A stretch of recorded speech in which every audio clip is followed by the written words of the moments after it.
Welcome to the Long Road Stories. What you're about to hear is not fiction. This is a real account from the highways of America, where the asphalt stretches endless and the night holds secrets that most people will never encounter. Tonight, we bring you the story of Marcus Webb, a veteran trucker who came face to face with something that defies explanation on a lonely Nevada highway. This is his story, exactly as it happened. Before we begin, if you enjoy these real highway mysteries, please hit that subscribe button and drop a comment telling us what state or country you're watching from. We love hearing from truckers and road travelers all over the world. Now, let's hit the road. The hauler. Marcus Webb had driven trucks for 23 years without incident. He had seen every kind of weather, every type of road hazard, and every variety of strange driver on America's highways. But nothing in those 2 decades prepared him for what happened on Interstate 93 through the Nevada desert on October 14th, 2024. At exactly 12:47 in the morning, Marcus glanced at his passenger side mirror and saw something running alongside his Kenworth at 70 miles per hour. It wasn't a vehicle, it wasn't an animal. It was shaped like a man, but it moved in ways that violated every law of physics Marcus understood. Its eyes glowed red like distant taillights, and when Marcus tried to accelerate away from it, the thing matched his speed without effort. Then, without warning, every light on his truck died simultaneously, and Marcus found himself hurtling through absolute darkness at 70 miles per hour, with that thing still running beside him. What happened next would change Marcus Webb forever and raise questions that nobody in the trucking community has been able to answer. This is the night Marcus Webb encountered the hauler. The dispatch call came through at 9:30 on a cool October evening at the Flying J truck stop in Ely, Nevada. Marcus Webb was finishing his second cup of coffee and contemplating whether to grab a few hours of sleep before his next scheduled run when his phone lit up with the company logo. The voice on the other end belonged to dispatch supervisor Gerald Hutchins, a man Marcus had worked with for nearly a decade. Gerald's tone carried that particular edge that meant the job was urgent and the pay would reflect it. A refrigerated load of medical supplies needed to reach Las Vegas by 6 in the morning, and the original driver had called in sick at the last moment. The route was straightforward, just over 300 miles down Highway 93 through some of the emptiest desert in North America. Marcus calculated the time in his head. With minimal stops and clear roads, he could make the delivery with an hour to spare and still bank a substantial bonus for the emergency run. He told Gerald he would take it, drained the rest of his coffee, and walked out into the parking lot where his Kenworth waited under the sodium vapor lights. Marcus Webb was 51 years old, with the weathered face and steady hands of someone who had spent most of his adult life behind the wheel of an 18-wheeler. He had started driving trucks at 28 after a brief and unsuccessful career as an automotive mechanic left him looking for steadier income. His wife Sandra had supported the decision, even though it meant Marcus would spend weeks away from their home in Reno. Over the years, he had developed the kind of road wisdom that only comes from hundreds of thousands of miles. He knew which rest stops had the best coffee, which stretches of highway were speed traps, and which routes to avoid during winter storms. His truck was immaculate, maintained with the kind of obsessive care that separated professional drivers from amateurs. The Kenworth was a 2022 model, midnight blue with chrome accents that Marcus polished religiously. Inside the cab, everything had its place. His logbook sat in the passenger seat, his CB radio was tuned to channel 19, and a photograph of Sandra was clipped to the sun visor above his head. Marcus performed his pre-trip inspection with practiced efficiency, checking tire pressure, lights, brake lines, and coupling. Everything checked out perfectly. The refrigerated trailer was already loaded and sealed, the paperwork was in order, and the fuel tanks were full. He climbed into the cab, started the engine, and felt the familiar rumble of the diesel motor settling into its rhythm. The first hour of the drive passed without incident. Marcus pulled out of the truck stop at 10:15 and merged onto Highway 93, heading south. The road stretched ahead like a black ribbon under the October sky, illuminated only by his headlights and the occasional passing vehicle. The moon was in its new phase, which meant the desert darkness was absolute, beyond the reach of his lights. Marcus had driven this route dozens of times before and knew every curve, every grade, and every landmark. He passed through the small town of Pioche around 11, noting the usual handful of vehicles parked outside the local diner. A Nevada highway patrol car sat in the parking lot of a closed gas station, its distinctive silhouette unmistakable even in the dark. Marcus kept his speed at exactly 65 miles per hour, 5 under the posted limit, a habit that had saved him from countless tickets over the years. The CB radio crackled occasionally with the voices of other drivers, mostly idle chatter about fuel prices and road conditions. Marcus listened with half his attention, while the other half focused on the road ahead. The dashboard clock read 11:42 when he noticed the traffic around him had completely disappeared. He was alone on the highway, which wasn't unusual for this time of night in this part of Nevada, but something about the absolute emptiness felt different tonight. At 11:58, Marcus saw the green mile marker sign for mile 173 flash past his window. He made a mental note of it, a habit from years of tracking his progress on long hauls. The temperature outside had dropped to 48 degrees, according to his external thermometer, and a light wind was pushing against the trailer, creating a subtle resistance he could feel through the steering wheel. He reached for his thermos and took a sip of coffee, now lukewarm but still caffeinated enough to keep him alert. The road ahead remained empty in both directions, his headlights cutting through the darkness like searchlights. On either side of the highway, the desert stretched into blackness, broken only by the occasional silhouette of a Joshua tree or rocky outcropping. Marcus had always found a certain peace in these empty desert runs, a meditative quality to the endless road and the rhythmic hum of the engine. But tonight something felt off. He couldn't quite identify what was bothering him, just a subtle unease that prickled at the back of his mind. He checked his mirrors out of habit and saw nothing but darkness behind him. The road ahead remained clear. Everything was normal, and yet Marcus found himself gripping the steering wheel a little tighter than usual. The clock on the dashboard clicked over to midnight, and that's when Marcus first heard the voice on the CB radio. It came through on channel 19, the standard trucker channel, but the voice was unfamiliar and carried an odd urgency. The words were partially obscured by static, but Marcus caught fragments. "Anyone on 93? Be careful tonight. Something's out there." The transmission cut off abruptly, leaving only the crackle of empty airwaves. Marcus picked up his CB microphone and pressed the transmit button. "This is Midnight Runner on 93 southbound. Come back on that last transmission." He waited, but no response came. He tried again, this time identifying his location more precisely. "Midnight Runner to whoever called out on 93. I'm at mile marker 175 heading south. What's the situation?" Still nothing. Marcus hung the microphone back on its clip and told himself it was probably just some bored driver playing games, or maybe someone with radio trouble cutting in and out, but the unease he had been feeling intensified. He turned up the volume on the CB, listening for any further transmissions. For the next several minutes, the radio remained silent except for the occasional burst of static. Marcus checked his mirrors again and scanned the road ahead. Everything appeared normal. His speedometer held steady at 65 miles per hour. The engine temperature was optimal. All his gauges read normal.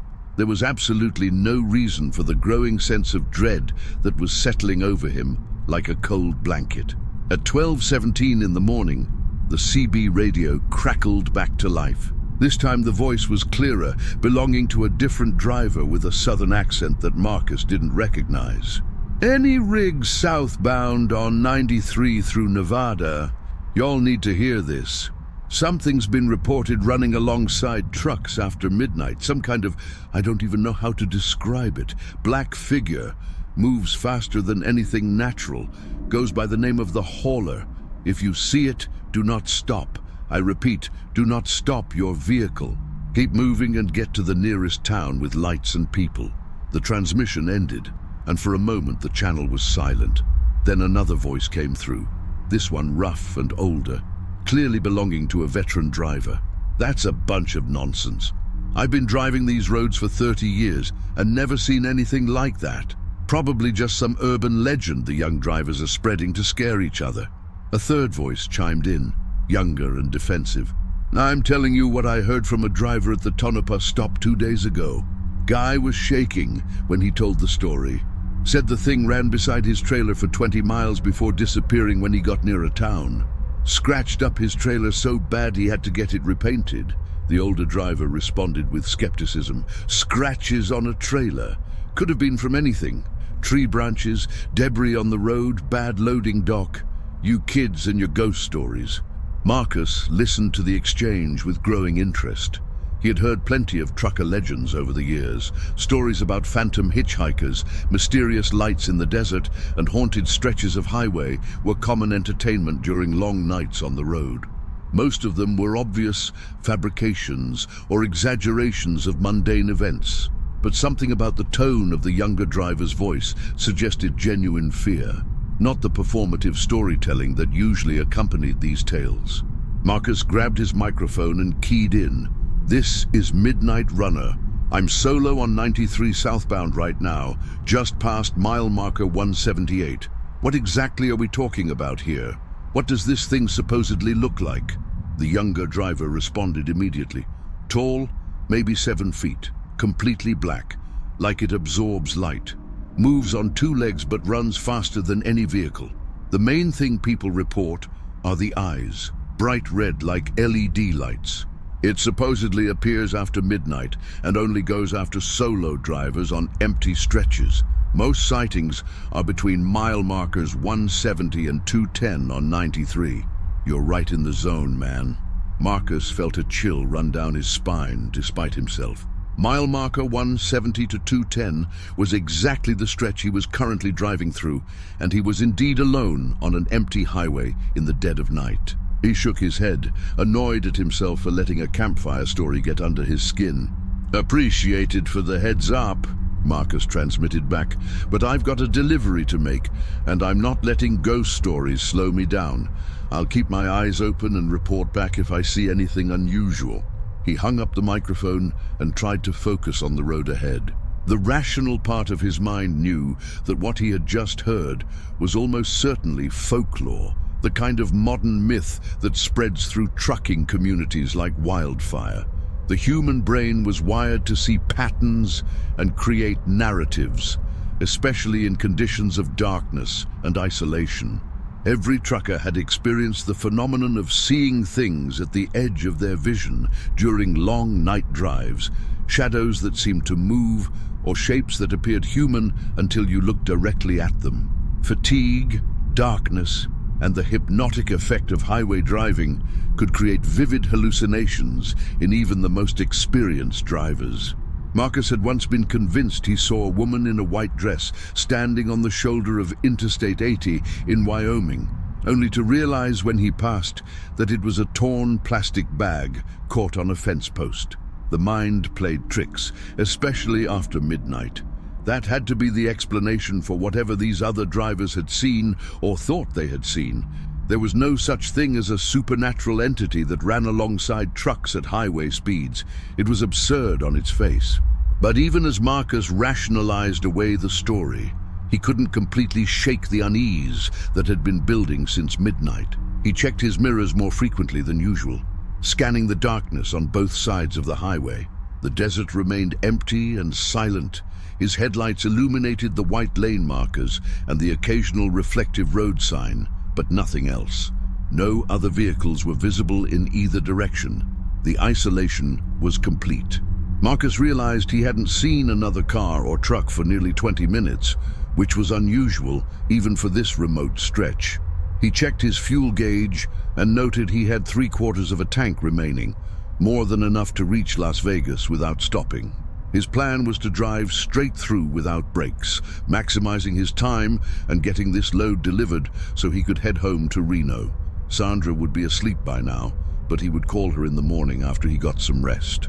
He thought about her now, about the way she always worried when he took night runs through remote areas. She had asked him more than once to consider taking a day dispatcher job, something that would let him sleep in his own bed every night. Marcus had always deflected these conversations, explaining that the pay for long-haul work was too good to give up, that they needed the money for the house payments and their retirement fund. The truth was more complicated. Marcus loved the road. He loved the solitude, the sense of purpose that came from delivering cargo across vast distances, the feeling of being in complete control of a powerful machine. The cab of his truck was his private kingdom, a space where he answered to no one and made his own decisions.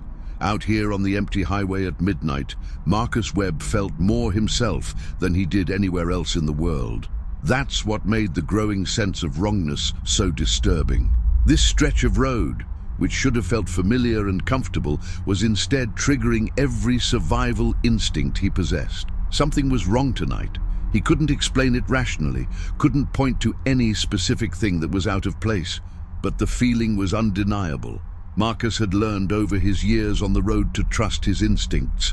The drivers who ignored their gut feelings were the ones who ended up in accidents or dangerous situations.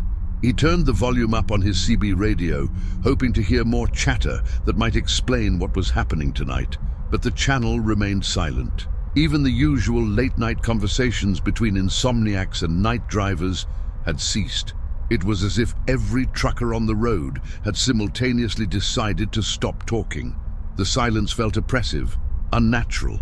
Marcus cleared his throat and was startled by how loud the sound seemed in the quiet cab. The dashboard clock read 12:34 when Marcus passed mile marker 189.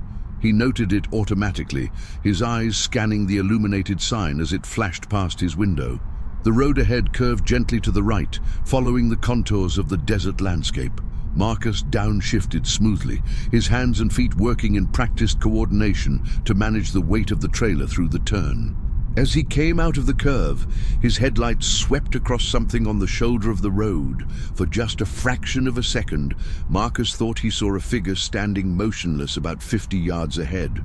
Tall, dark, human-shaped. His heart rate spiked, and he gripped the steering wheel tighter, his eyes locked on the spot. As his truck drew closer and the headlights fully illuminated the area, Marcus saw that it was just a dead tree. A twisted piece of wood that had fallen or been placed upright by chance or vandals. The shape that had seemed so human from a distance was revealed to be nothing but branches and shadows. Marcus let out a breath he didn't realize he had been holding and forced himself to relax his grip on the wheel. His hands were shaking slightly, and he realized his pulse was racing. "Get it together," he muttered to himself. "It's just a tree. You're letting those idiots on the radio get into your head." He reached for his coffee thermos again and took a long drink, draining the last of the lukewarm liquid.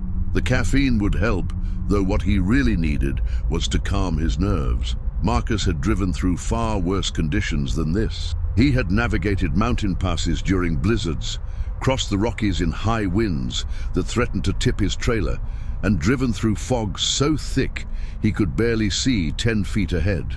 An empty desert highway on a calm October night should be nothing, a routine milk run that required minimal attention and less skill. Yet here he was, jumping at shadows and letting his imagination run wild. The professional part of his mind was embarrassed by his reaction. If the other drivers could see him now, spooked by a dead tree and some CB radio chatter, they would never let him hear the end of it. Marcus Webb, 23-year veteran of the highways, scared of the dark like a rookie on his first solo run. The thought helped center him. He was better than this. Whatever was bothering him tonight, he would push through it the way he had pushed through every other challenge in his career. Keep the wheels turning, maintain speed, stay alert, and deliver the load on time. That was the job. That's what he did. At 12:41, Marcus noticed his fuel gauge had dropped more than it should have. He had been monitoring it casually, and his mental calculation told him he should still be sitting at just under 3/4 of a tank. Instead, the needle showed closer to 2/3. It wasn't a dramatic difference, but it was enough to be noticeable. Marcus frowned and tapped the gauge with his finger, wondering if it was sticking. The needle didn't move. He checked his trip odometer and did the math in his head. Based on his mileage and his truck's typical fuel efficiency, the gauge reading seemed about right after all. Maybe he had miscalculated earlier, or maybe he hadn't filled up as completely as he thought at the Flying J. Either way, he still had plenty of fuel to reach Las Vegas. But the discrepancy bothered him. Marcus prided himself on knowing his truck intimately, on being able to predict its behavior and performance with precision. Small irregularities, like an unexpected fuel reading, suggested he was more tired than he realized, that his attention was slipping. He rolled down his window a few inches, letting the cold desert air rush into the cab. The shock of the chill helped sharpen his focus, and he took several deep breaths of the clean night air. That's when he heard it for the first time. A sound that didn't belong. It came from somewhere behind him, carried on the wind through the open window. A rhythmic thumping like heavy footsteps on pavement. Marcus's first thought was that something had come loose on his trailer, that he had a mechanical issue developing, but the sound wasn't metallic or mechanical, it was organic, the unmistakable cadence of running feet. He checked his mirrors, first the driver's side and then the passenger side. Both showed nothing but empty highway behind him, illuminated by his trailer's running lights and reflectors. The road stretched back into darkness, completely deserted. Yet the sound continued, keeping pace with his truck. Thump, thump, thump, thump. A steady rhythm that matched his speed. Marcus told himself it must be the wind playing tricks on his ears, or maybe the sound of his own tires hitting expansion joints in the pavement. But he had driven this truck long enough to know every sound it made, and this was something new, something wrong. He rolled up the window, thinking that cutting off the outside noise would help him identify the source. The sound diminished but didn't disappear completely. It seemed to be coming from multiple directions now, from behind and from the sides, as if his truck was surrounded by the phantom footsteps. Marcus felt sweat beading on his forehead despite the cool temperature in the cab. His hands were gripping the steering wheel so tightly that his knuckles had turned white. Every instinct screamed at him that something was terribly wrong, that he needed to stop and investigate, or better yet, turn around and head back north to the last town. But the voice from the CB radio echoed in his mind. "Do not stop. If you see it, keep moving." Marcus pressed down slightly on the accelerator, bringing his speed up from 65 to 70 miles per hour. The engine responded smoothly, the turbocharger spooling up with its characteristic whine. The speedometer needle climbed steadily, and the footsteps matched his acceleration perfectly, never falling behind, never breaking rhythm. Whatever was making that sound was keeping pace with his truck at 70 miles per hour. Marcus felt his mouth go dry. This was impossible. No human being could run at 70 miles per hour. No animal either, not even the fastest predators on Earth. The rational explanation was that he was experiencing some kind of auditory hallucination brought on by fatigue and stress. But the sound was so clear, so distinct, so undeniably real. He could hear variations in the rhythm now, the slight differences between left foot and right foot, the way the sound changed subtly as whatever was making it adjusted to the road surface. At 12:47 in the morning, Marcus Webb's life changed forever. He glanced at his passenger side mirror, the large convex mirror that gave him a wide-angle view of the right side of his truck and trailer. And there it was, running alongside his truck at 70 miles per hour, matching his speed with impossible ease, was a figure that should not exist. It was tall, Marcus estimated 7 feet or more, with proportions that were human, but somehow wrong. The body was elongated, the limbs too long, the movements too fluid. It was completely black, not the black of clothing or shadow, but an absolute darkness that seemed to absorb light rather than reflect it. And the eyes. 2 points of brilliant red light where eyes should be, glowing with an intensity that reminded Marcus of high-powered LED lights or laser pointers. The thing's gaze was fixed directly on Marcus's mirror, as if it knew he was watching, as if it wanted him to see it. Marcus's heart felt like it stopped completely for several seconds before hammering back to life with painful force. His breath caught in his throat, and his hands began to shake violently on the steering wheel. Every nerve in his body screamed danger, triggering the deepest and most primal fear response built into human DNA. This was the fear that prehistoric humans felt when they encountered predators in the dark, the fear that bypassed rational thought and spoke directly to the animal brain. For several seconds, Marcus couldn't think, couldn't process what he was seeing. His mind simply refused to accept the reality of what his eyes were showing him. It had to be a hallucination, had to be exhaustion or stress or some kind of neurological event. But the image in the mirror remained constant and clear. The thing continued to run alongside his truck with a loping gait that covered impossible distance with each stride. Its arms swung in rhythm with its legs, but the movement was wrong somehow, too fast or too slow, out of sync with what human motion should look like. Marcus realized he was hyperventilating, his breath coming in short gasps that were making him dizzy. He forced himself to slow his breathing, to count to 4 on each inhale and exhale, a technique he had learned years ago for managing stress. His racing heart began to slow slightly, and rational thought started to reassert itself. He needed to do something. He couldn't just keep driving with that thing running beside him. The CB radio. He could call for help, alert other drivers, contact highway patrol.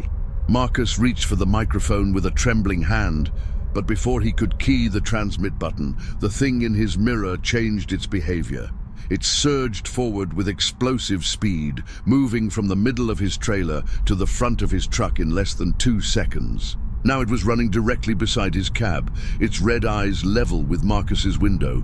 It turned its head to look at him, and Marcus found himself staring directly into those burning red eyes through his side window. The distance between them was perhaps 6 feet, close enough that Marcus could see details that made his skin crawl. The thing's face was vaguely human in structure, with a mouth and nose and the proper placement of features, but the proportions were distorted and wrong. The mouth was too wide, stretching nearly from ear to ear. The nose was barely present, just 2 slits, and those eyes, those horrible red eyes, didn't blink. They just stared with an intensity that felt like physical pressure against Marcus's skull. He wanted to look away, but found he couldn't. The gaze held him paralyzed, his hands locked on the steering wheel, his foot holding steady pressure on the accelerator. Time seemed to stretch and distort. Marcus had no idea if he had been staring into those eyes for seconds or minutes. His truck continued to hurtle down the highway at 70 miles per hour, and some autopilot part of his brain kept it centered in the lane. But his conscious mind was trapped in that red gaze, unable to break free. Then, without warning, the thing moved again. It dropped back slightly, positioning itself directly beside Marcus's door, and reached out with one impossibly long arm. The hand, if it could be called that, had fingers that seemed to have too many joints, bending in ways that human fingers couldn't. It pressed against Marcus's window, and he heard the sound clearly despite the wind noise and engine rumble. Tap, tap, tap. 3 distinct knocks on the glass. The casual, almost friendly nature of the gesture was somehow more terrifying than any aggressive action would have been. The thing was playing with him, demonstrating its intelligence, showing that it could reach out and touch his truck any time it wanted. Marcus found his voice and screamed, a raw sound of pure terror that filled the cab. The spell broke, and he jerked the steering wheel to the left, swerving away from the thing.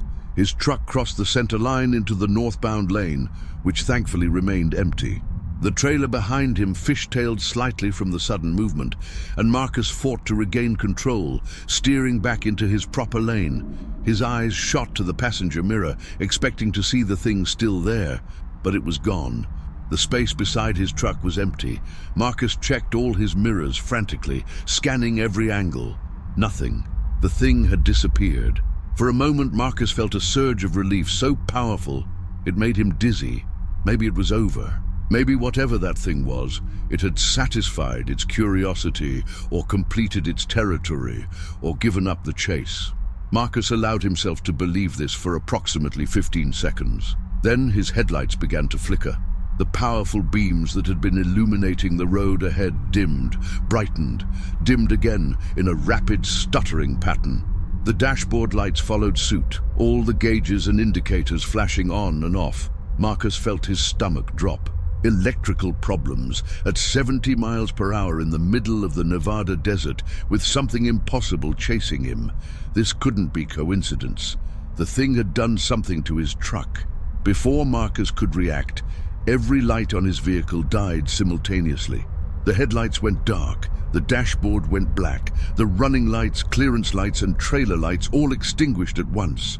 Marcus Webb was suddenly driving completely blind through absolute darkness at 70 miles per hour with no idea what was ahead of him on the road. And somewhere in that darkness, he knew the thing was still out there, still running, still watching, still waiting. The sudden transition from light to absolute darkness was so complete and disorienting that Marcus's brain struggled to process it. After staring at bright headlights and illuminated gauges for hours, his eyes had zero adjustment to the dark. He literally could not see anything, not the road ahead, not the hood of his truck, not even his own hands on the steering wheel. The only light came from the stars above, and that faint, stellar glow was completely insufficient for navigation at highway speeds. Marcus's foot instinctively moved toward the brake pedal, every survival instinct screaming at him to slow down before he crashed into something. But the words from the CB radio echoed in his mind. Do not stop. Keep moving. If he stopped now, he would be completely vulnerable to whatever that thing was. At least while the truck was moving, he had momentum, had the weight and power of 40,000 pounds of metal as protection. If he stopped, he would be a sitting target.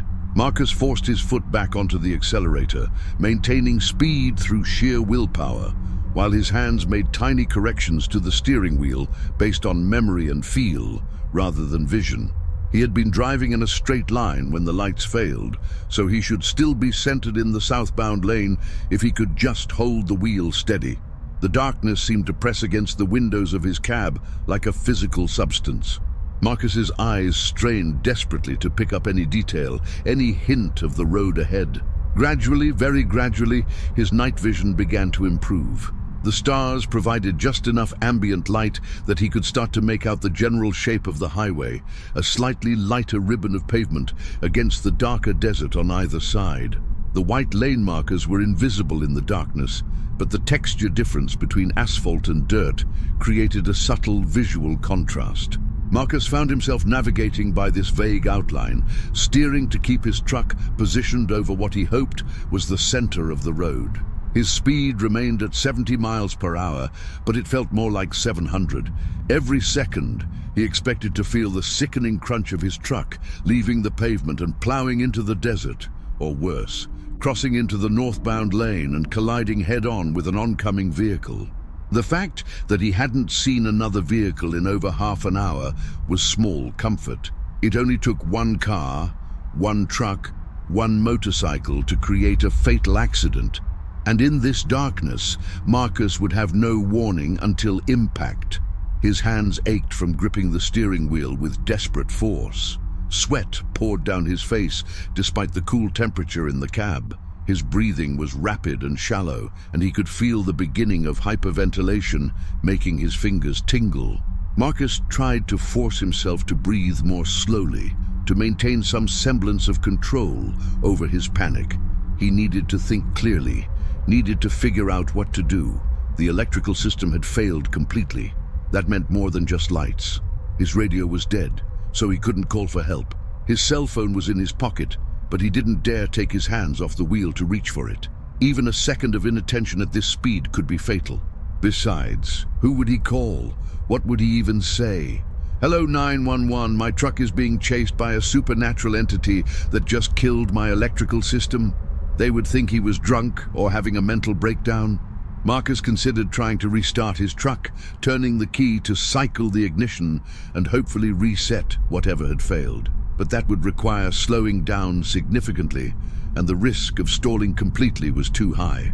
If his engine died while trying to restart, he would be stranded in the darkness with no power and no way to escape. Then Marcus heard the sound again. Footsteps, running beside his truck in the darkness. Thump, thump, thump, thump. The rhythm was faster now, more aggressive. Whatever the thing was, it had accelerated beyond his speed and was circling his truck like a predator stalking wounded prey. Marcus couldn't see it in the darkness, but he could track its position by sound. It ran along the passenger side for several seconds. Then the sound shifted to come from behind the trailer, then from the driver's side. The thing was testing him, probing for weakness, demonstrating its superiority. It could see in the darkness while Marcus was blind. It could move faster than his truck while expending no apparent effort. It had disabled his vehicle's electrical system with what seemed like casual ease. Every advantage belonged to the thing, and it knew it. Marcus felt tears of frustration and fear streaming down his face. He had never felt so helpless in his entire life. Everything he knew about driving, about handling difficult situations on the road, was useless against this impossible threat. His truck, which had always been his sanctuary and his source of pride, had become a death trap, racing through the night toward an unknown fate. A new sound cut through the darkness. Metal scraping against metal, coming from the back of his trailer. The thing was touching his truck again, dragging something sharp along the side of the refrigerated container. Marcus heard it clearly, even over the wind noise and engine roar. Long, screeching scrapes that sent shivers down his spine. The thing was marking his trailer, leaving evidence of its presence, or maybe just tormenting him with auditory reminders that it could reach out and touch his vehicle whenever it wanted. Marcus tried to calculate his position. He had been at mile marker 189 when he first saw the thing clearly in his mirror. That was approximately 10 minutes ago, though his sense of time had become completely unreliable. At 70 miles per hour, he should have covered about 12 miles, putting him around mile marker 201. How much farther until he reached an area with lights and civilization? The next significant town was Alamo, still at least 40 miles ahead. 40 miles of darkness to survive with this thing hunting him. Marcus didn't know if he could maintain his fragile control for that long. Already his arms were shaking with fatigue from the constant tension. His eyes burned from straining to see in the darkness. His heart was beating so fast and so hard that he worried he might be having a cardiac event.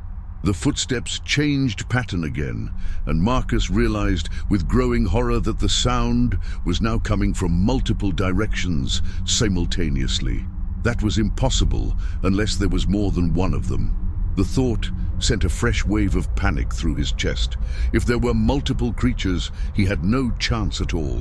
They could surround his truck, attack from all sides, overwhelm any defense he might attempt.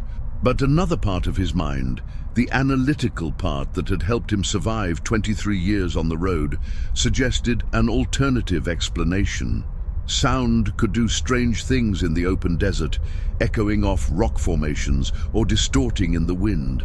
Maybe there was still only one creature, but the acoustic properties of the environment were making it seem like more. Marcus desperately wanted to believe this explanation, but he had lost faith in rational explanations. Nothing about tonight followed rational rules. The thing running beside his truck violated the laws of physics and biology. His truck's electrical system failing completely at the exact moment the creature wanted it to was too convenient to be coincidence. Whatever was happening tonight existed outside the normal world, operating by rules that Marcus didn't understand and couldn't predict. All he could do was keep driving, keep the wheels turning, keep moving forward through the darkness, and pray that he would eventually reach safety. At some point during the nightmare drive through darkness, Marcus became aware of a strange metallic taste in his mouth. It reminded him of the taste of blood, that distinct copper flavor, but he hadn't bitten his tongue or cheek. The taste grew stronger with each passing minute, until it was so overwhelming that Marcus had to fight the urge to spit. Along with the taste came a pressure in his head, a building sensation behind his eyes, like the beginning of a severe migraine. His vision, already compromised by the darkness, began to develop strange artifacts. Floating spots of color drifted across his field of view, phantom lights that he knew weren't real but couldn't dismiss. Red and blue sparkles, like fireworks exploding in slow motion. The combination of sensory distortions made driving even more difficult. Marcus wondered if he was experiencing the early stages of a stroke or some other medical emergency. The stress of the situation could certainly trigger a cardiovascular event, but somehow he knew that wasn't the explanation. These symptoms had started when the thing approached his truck, and they intensified when it was close. Whatever the creature was, its presence had physical effects that went beyond the visual and auditory. It was affecting him on a deeper level, interfering with his body's normal functions. The pressure in his head suddenly spiked, becoming so intense that Marcus cried out in pain. For a moment his vision went completely white, as if someone had shined a spotlight directly into his eyes. He jerked the steering wheel reflexively and felt the truck veer to the right, the passenger side tires leaving the pavement and hitting the gravelly shoulder. The change in surface created a loud rumbling sound and a vibration that traveled through the entire vehicle. Marcus fought to bring the truck back onto the pavement, oversteering slightly and then correcting. The trailer fishtailed again, swaying dangerously before settling back into line. That had been close, far too close. If he had overcompensated any more, he could have jackknifed the whole rig or rolled it into the desert. When his vision cleared, Marcus found himself staring at the dashboard, which remained completely dark. The truck was still running on momentum and the mechanical connection between accelerator and engine, but without electrical power, he had no way to monitor his speed, fuel level, engine temperature, or any other vital system. He was flying blind in every sense of the word. How long could a diesel engine run without electrical power? Marcus tried to remember his training from years ago. The engine itself didn't need electricity to continue running once started. Diesel combustion was purely mechanical, compression creating the heat needed for ignition. But other systems depended on electrical power. The fuel pump, for instance, used electric motors to maintain pressure. Without power, the fuel supply would eventually fail. Marcus estimated he might have anywhere from 10 minutes to an hour before the engine began to starve for fuel and lose power. And when that happened, he would be stranded in the darkness with that thing circling his truck. The thought was unbearable. Marcus pressed down harder on the accelerator, urging more speed from his truck. He had no way to know his actual velocity now, but he could feel the increase in wind noise and the way the steering became slightly heavier as air resistance built up. Maybe if he could just go fast enough, he could outrun the creature. It had matched 70 miles per hour easily, but perhaps there was a limit to its speed. Perhaps at 80 or 90 miles per hour, it would fall behind. But driving at those speeds in complete darkness on a highway he could barely see was suicide. Marcus knew he was already pushing far beyond any reasonable safety limit. One unexpected curve, one piece of debris in the road, one moment of inattention, and he would crash with devastating force. The refrigerated trailer behind him weighed approximately 30,000 pounds when fully loaded. Combined with the tractor, he was controlling 40 tons of mass, hurtling through the night at speeds that gave him zero margin for error. A new sound joined the chorus of horrors. Scratching. Something with sharp points was scraping across the roof of his cab, directly above Marcus's head. Long, dragging scratches that made his teeth ache with their high-pitched frequency. The thing had climbed onto his truck. It was perched on top of the cab like some nightmare gargoyle, and Marcus could feel the subtle shift in his truck's handling from the added weight and altered aerodynamics. The scratching continued, methodical and deliberate. The thing was testing the metal, looking for weak points, or maybe just announcing its presence in the most psychologically devastating way possible. Marcus realized he was whimpering, making small, frightened sounds that he couldn't control. His professional pride, which had sustained him through so many difficulties in his career, was completely shattered. He was no longer Marcus Webb, veteran trucker and master of the highway. He was reduced to something primitive and terrified, an animal fleeing from a predator it couldn't understand or fight. The scratching stopped abruptly, leaving a silence that was somehow worse than the noise had been. Marcus held his breath, listening desperately for any hint of where the thing was or what it was doing. He heard nothing except the rumble of his own engine and the whistle of wind around his cab. Then something blocked his view through the windshield. The thing had moved to position itself directly in front of the truck, still on the hood, but now facing backward toward Marcus. Even in the darkness, he could see its silhouette against the slightly lighter sky. The elongated limbs, the too large head, the posture that was human but wrong, and those eyes, those burning red eyes that cut through the darkness like searchlights, staring directly at Marcus through the windshield. The thing crouched down, bringing its face closer to the glass, and Marcus saw its mouth open. The mouth that was too wide, too full of what looked like too many teeth. It made a sound, something that might have been words in a language Marcus didn't recognize, or might have been just random vocalizations that his panicked brain tried to interpret as speech. The sound resonated through the windshield glass, through the cab, through Marcus's bones. He felt it in his chest like the bass from a massive subwoofer. His heart rhythm stuttered, skipping beats in response to the vibration. The metallic taste in his mouth intensified until he thought he might vomit. And still, the thing stared at him with those impossible red eyes, studying him like a scientist examining an insect pinned to a board. Marcus wanted to close his eyes, to shut out the sight of that nightmare face, but he couldn't. If he looked away even for a second, he would lose what little ability he had to navigate in the darkness. Something strange began to happen inside Marcus's mind. Images that weren't his memories started to flash through his consciousness. He saw a highway, this same stretch of Highway 93, but from an external perspective, as if he was floating above it. He saw trucks, dozens of them, driving through the night over what appeared to be many different time periods.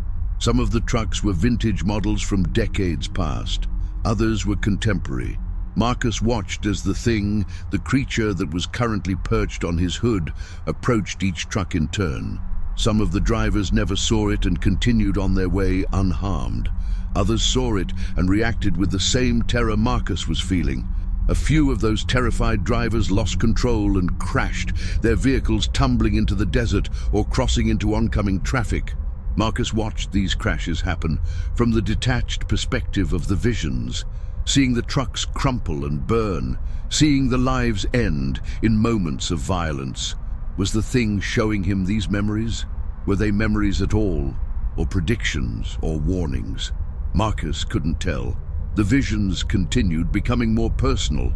He saw himself from outside his body, saw his own truck driving through the darkness with the thing on its hood. He saw his own terrified face through the windshield. Then the perspective shifted, and he was seeing through the creature's eyes. The world looked different from that perspective. Colors were wrong, shifted toward the red end of the spectrum. Sound was distorted, pitches altered, and everywhere Marcus looked, he saw threads of light connecting things together, glowing filaments that ran between the stars and the ground, between his truck and the road, between himself and some distant point on the horizon. Marcus understood somehow that these were connections of fate or destiny or probability. The creature could see them and could manipulate them, pulling on certain threads to create outcomes it desired. This wasn't just a monster that chased trucks for sport. It was something far more complex and terrifying, something that existed partially outside normal reality, able to perceive and influence the fundamental structure of events. The realization brought a new level of horror to Marcus's situation. He wasn't being hunted by a simple predator. He was being targeted by something that operated on levels of reality he couldn't comprehend. The visions ended abruptly, snapping Marcus back into his own perspective. He was still driving through darkness, still staring at the thing on his hood. But now he carried knowledge that he didn't want, understanding that made his situation seem even more hopeless. If the creature could manipulate fate itself, then Marcus's survival wasn't a matter of skill or luck or determination. It was entirely dependent on whether the thing decided to let him live or die. The thought brought a strange calm. If the outcome was already determined, if his fate was in the hands of something beyond his control, then there was no point in fighting. Marcus felt his grip on the steering wheel loosen slightly. The constant tension in his muscles began to ease. Maybe it would be better to just stop fighting, to accept whatever was going to happen. The truck began to slow as pressure on the accelerator decreased. Marcus's eyelids felt heavy. Sleep seemed like a wonderful idea. Just close his eyes and let the truck coast to a stop. The thing would do whatever it was going to do, and Marcus would finally rest. He was so tired, more tired than he had ever been in his life. 23 years of driving, 23 years of fighting traffic and weather and deadlines and loneliness. Maybe it was time to stop fighting. The thought was seductive, peaceful. Marcus's eyes began to close.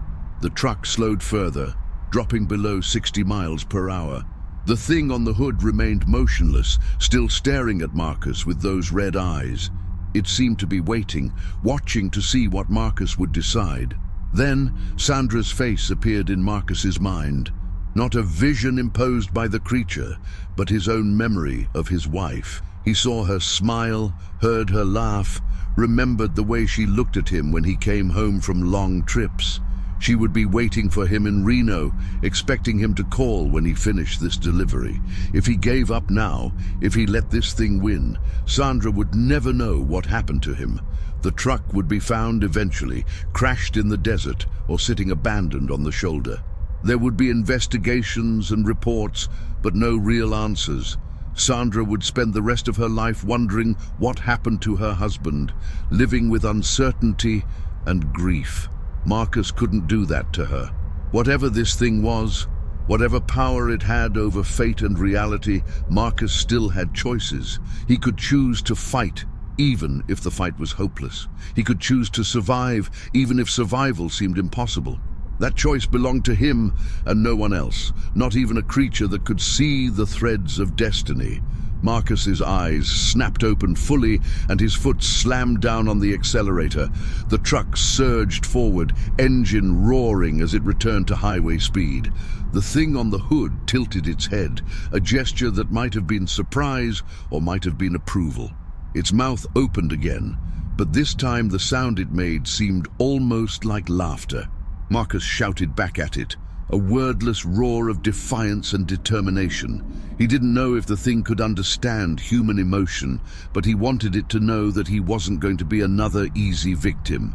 If it wanted to kill him, it would have to work for it. The creature leaped straight up into the air, pushing off from the hood with enough force that Marcus felt the front of his truck rise slightly from the loss of weight. It soared higher than should be possible, at least 20 feet above the road, its silhouette visible for just a moment against the starlit sky. Then it dropped down behind his truck, landing on the pavement and immediately resuming its running pace. Marcus watched in his mirrors as the thing settled back into position beside his trailer, keeping perfect pace at 70 miles per hour. It had moved away from his cab, giving him a brief respite from its immediate presence. Marcus didn't know if this was mercy or just another psychological tactic. Maybe the thing was playing with him the way a cat plays with a mouse, allowing brief moments of hope before closing in for the kill. But Marcus would take any advantage he could get. His vision was still compromised by darkness, and his eyes were still seeing those strange, floating colors, but he felt more focused than he had in the last hour. Whatever weird influence the creature had been exerting on his mind seemed to have lessened with distance. Time lost all meaning as Marcus continued his blind drive through the Nevada desert. He had no idea how long he had been on the road since the lights failed. His internal clock, usually so reliable, had been thoroughly disrupted by stress and fear. It could have been 20 minutes or 2 hours. The stars above had rotated slightly, indicating the passage of significant time, but Marcus couldn't calculate how much. His body ached from the constant tension. His eyes burned with fatigue. His throat was raw from fear and heavy breathing. Several times he felt himself starting to drift towards sleep, his brain trying to shut down and escape the nightmare situation. Each time he forced himself awake by shouting, slapping his own face, anything to maintain consciousness. Falling asleep now would be fatal. The thing continued to pace his truck, sometimes visible in his mirrors as a darker shadow against the darkness, sometimes only detectable by sound. The footsteps never stopped, never slowed, never showed any sign of fatigue. The creature was tireless, patient, content to run alongside Marcus's truck for as long as necessary. Marcus began to wonder if this was the thing's true purpose, not to kill drivers directly, but to exhaust them, to push them past the limits of human endurance until they made a fatal mistake. How many accidents on this stretch of highway had been attributed to driver fatigue or inattention, when the real cause was something far stranger? Then, impossibly, Marcus saw light ahead, just a faint glow on the horizon at first, barely distinguishable from the stars. But as he continued to drive, the glow intensified and resolved into distinct points of light. Street lights, building lights, the lights of a town. Alamo, Nevada was ahead of him. Marcus felt a surge of hope so powerful it brought fresh tears to his eyes. If he could just reach those lights, reach civilization and people and safety, maybe this nightmare would end. The CB radio voice had said the creature disappeared when drivers reached towns. Maybe there was some rule or limitation that prevented it from following into populated areas. Marcus pressed harder on the accelerator, urging every bit of speed from his failing truck. The engine responded, though he could hear new noises in its rhythm that suggested it was running on borrowed time. The fuel starvation he had predicted was beginning. The engine stumbled once, caught itself, stumbled again. Marcus prayed it would hold together just long enough to reach Alamo. The lights grew closer, and Marcus could now make out individual buildings. The town was small, probably fewer than 1,000 residents, but to Marcus it looked like the most beautiful sight he had ever seen. Civilization, safety, the end of his ordeal. He checked his mirrors and saw that the thing was still there, still running beside his trailer, but something about its posture had changed. It no longer seemed as confident, as predatory. Its head was turned toward the approaching lights, and if Marcus had to assign an emotion to its body language, he would have said it looked wary. The creature knew its time was running out. Marcus allowed himself a grim smile. Maybe he had won after all. Maybe he would survive to tell this story, to warn other drivers, to go home to Sandra. The truck crossed into the town limits of Alamo, marked by a sign that Marcus couldn't read in the darkness, but recognized by its shape and position. Streetlights began to illuminate the road, their yellow sodium vapor glow replacing the absolute darkness that had surrounded Marcus for so long. It hurt his eyes to look at the lights after so long in darkness, but it was a good pain, a welcome pain.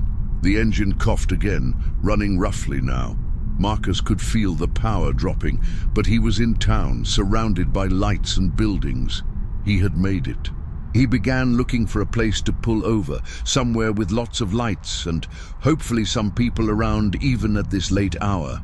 A gas station or convenience store would be perfect. Then he saw it in his mirror one last time. The thing had stopped running.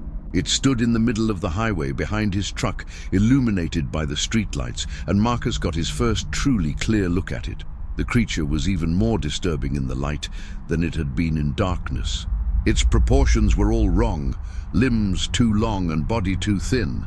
Its skin, if it could be called skin, seemed to absorb light rather than reflect it, making it appear as a hole in reality shaped like a nightmare version of a human. And its eyes, those horrible red eyes, stared after Marcus's truck with an intensity that he could feel even at increasing distance. The thing raised one arm and pointed at Marcus with an elongated finger. The gesture was unmistakable. "This isn't over. I'll see you again." Then the creature turned and Elle walked back into the darkness, its form dissolving into shadow within seconds. Marcus watched in his mirror until he could no longer see any trace of it. The highway behind him was empty and normal, just pavement and painted lines illuminated by streetlights. If not for the scratches on his trailer and the terror still coursing through his veins, Marcus might have convinced himself it had all been a hallucination. His truck's engine gave one final cough and died completely. Marcus guided the coasting vehicle to the shoulder in front of a closed gas station, the momentum carrying him just far enough to clear the roadway. The truck rolled to a stop under a bright streetlight, and Marcus sat in the silent cab, shaking uncontrollably. He was alive. He had survived. But as he sat there in the safety of the town lights, Marcus couldn't shake the memory of that final gesture, the pointing finger, the promise in those red eyes. The hauler had let him go this time, but Marcus knew with absolute certainty that their encounter wasn't finished. Something had been started tonight on that dark highway, something that wouldn't end just because Marcus had reached temporary safety. Marcus remained in his truck for nearly 20 minutes, unable to move, unable to process what had happened. His hands eventually stopped shaking enough that he could reach for his cell phone. The screen lit up when he pressed the power button, showing 12 missed calls from Sandra and a battery at 15%. The clock on his phone read 2:38 in the morning. Marcus stared at the time, trying to reconcile it with his memories. He had left the Flying J truck stop at 10:15. That meant he had been driving for over 4 hours, though it felt both longer and shorter than that. He should call Sandra, should let her know he was okay. But how could he explain what had happened? How could he put into words an experience that violated everything he knew about reality? Marcus considered his options. He could tell her the truth and sound like he was having a mental breakdown. He could lie and say he had mechanical trouble, or he could say nothing at all and just focus on getting home. Before he could decide, his phone rang. Sandra's name appeared on the screen. Marcus answered with a trembling hand. "Marcus? Oh, thank God. I've been calling you for hours. Are you okay? What happened?" Her voice was tight with worry and relief. Marcus opened his mouth to respond, but found he couldn't form words.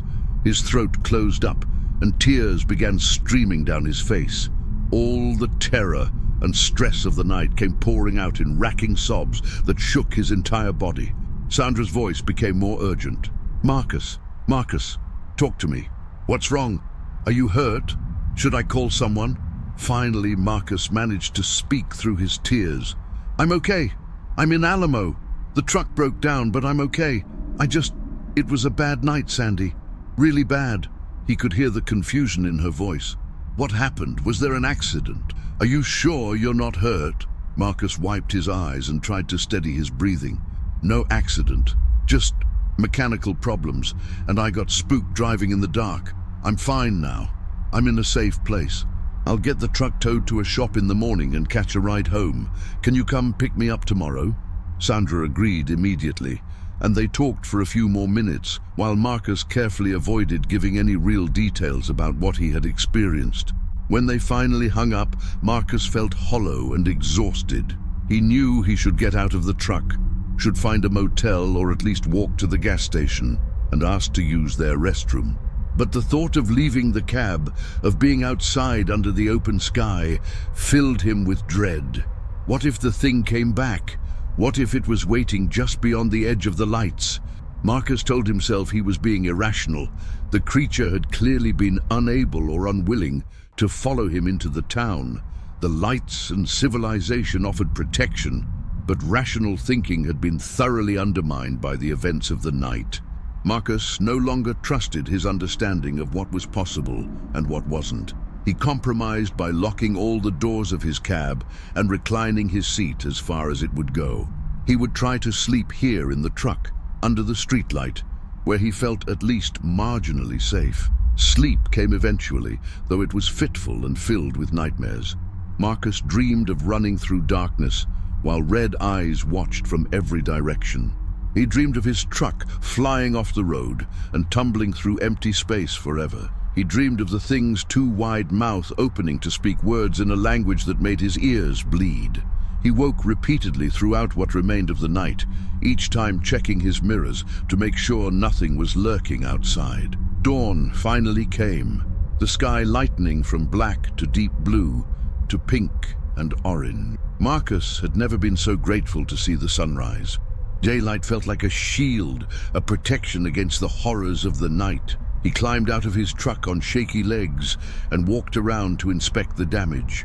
The trailer showed long, deep scratches along both sides, exactly where Marcus had heard the scraping sounds. The marks were unlike anything he had seen before, too deep and too clean to be from branches or road debris. They looked like they had been made by massive claws or knives, scoring through the metal with terrible force. Marcus photographed the damage with his phone, though he had no idea what he would tell his insurance company.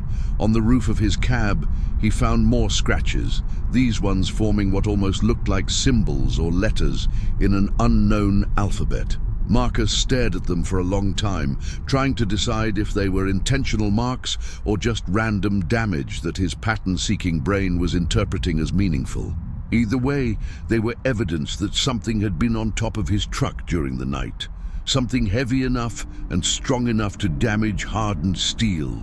Marcus took more photographs and then called for a tow truck. While he waited, he walked to the gas station, which had opened at 6 in the morning.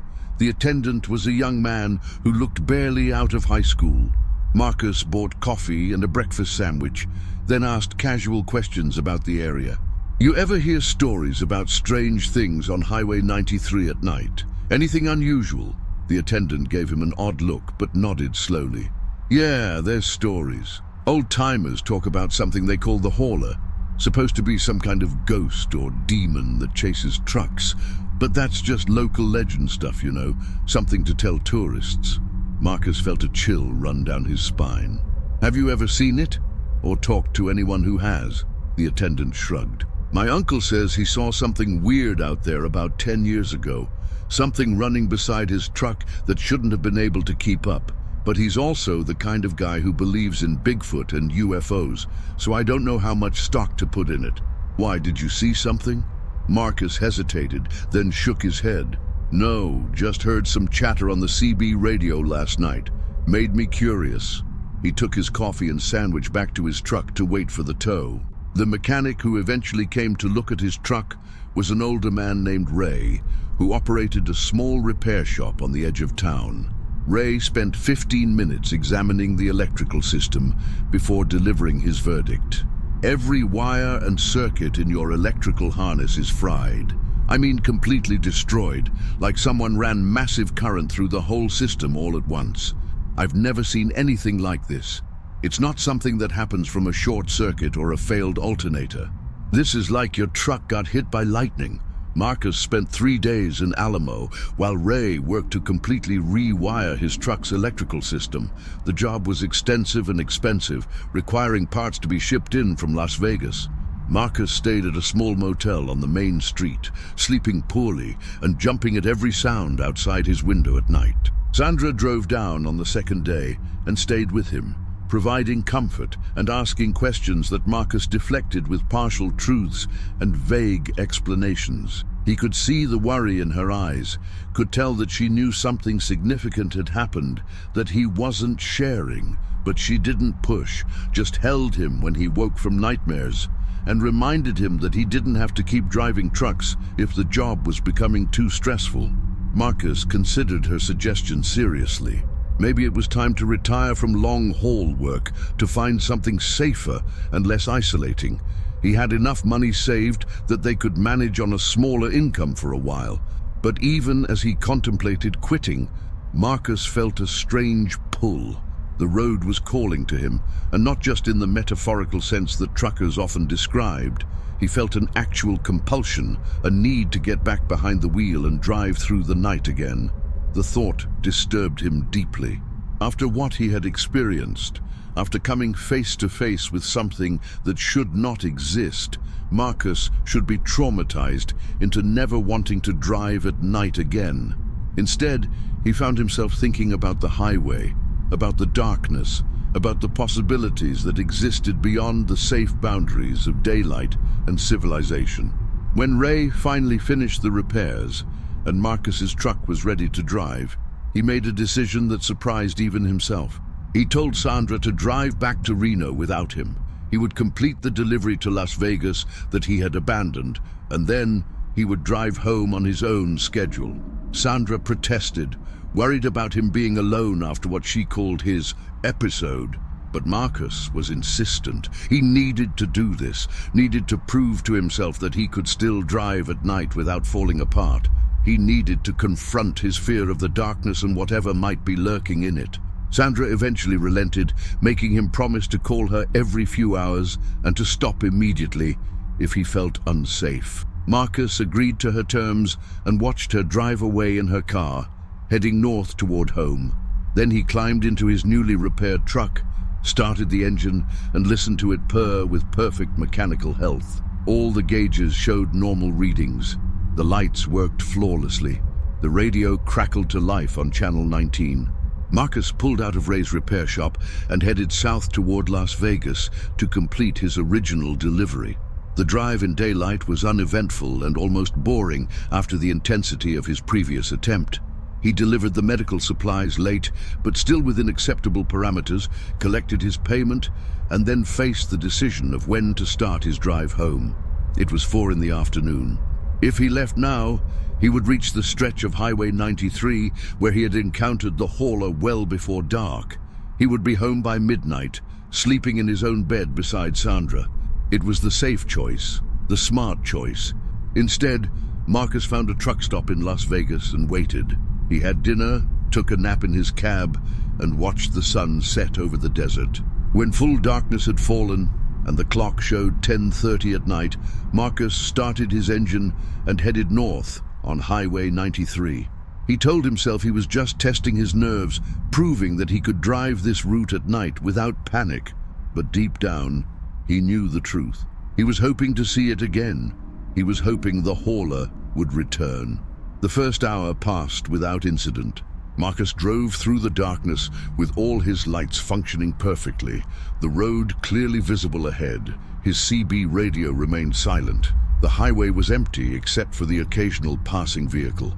When Marcus reached mile marker 170, the area where his first encounter had begun, he slowed to 60 miles per hour and watched his mirrors carefully. Nothing appeared. The desert remained empty and quiet. Marcus felt an odd mixture of relief and disappointment. Maybe it had been a one-time thing, a random encounter that would never repeat. Maybe the hauler had moved on to other hunting grounds, or had never existed at all, outside of a stress-induced hallucination. Marcus continued driving, maintaining his vigilant watch but seeing nothing unusual. He passed through Alamo without stopping, noting the lights of the town that had offered him refuge. The highway stretched ahead into darkness, and Marcus pressed on. At mile marker 210, nearly the end of the zone where sightings had been reported, Marcus was about to conclude that tonight would be uneventful. Then his CB radio crackled to life. The voice that came through was distorted and strange, barely comprehensible through layers of static, but Marcus could make out a few words. "Midnight Runner! We've been waiting.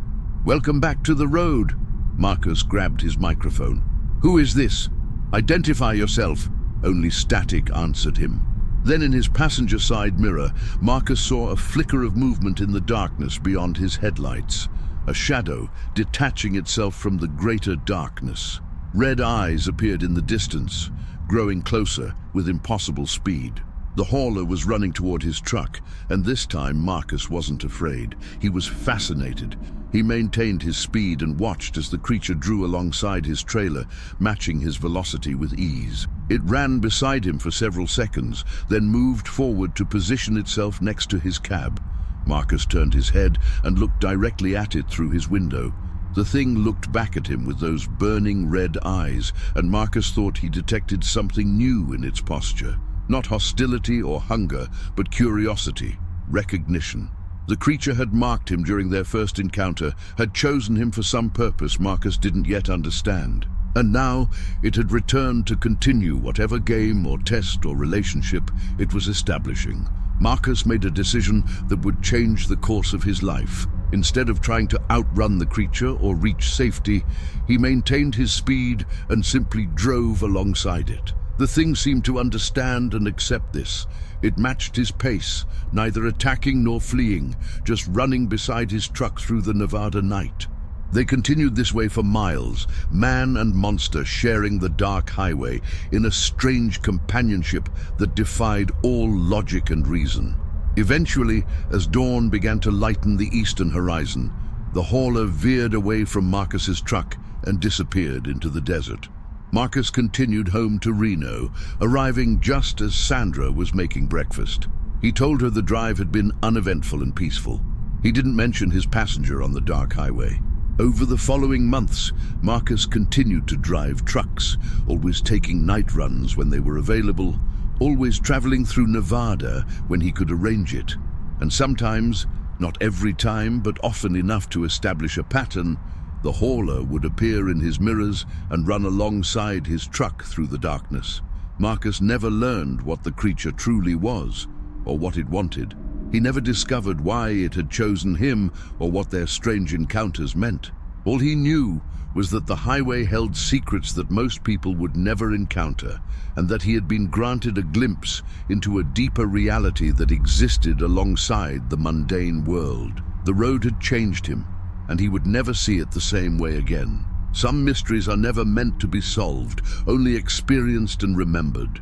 And somewhere on Highway 93 in Nevada, the hauler still runs through the darkness after midnight, waiting for the next driver who will see what lies beyond the reach of headlights and the comfort of daylight certainty. What Marcus Webb encountered on that October night remains unexplained to this day. Another story whispered on CB radios and shared at truck stops across America, a legend that lives in the space between the real and the impossible.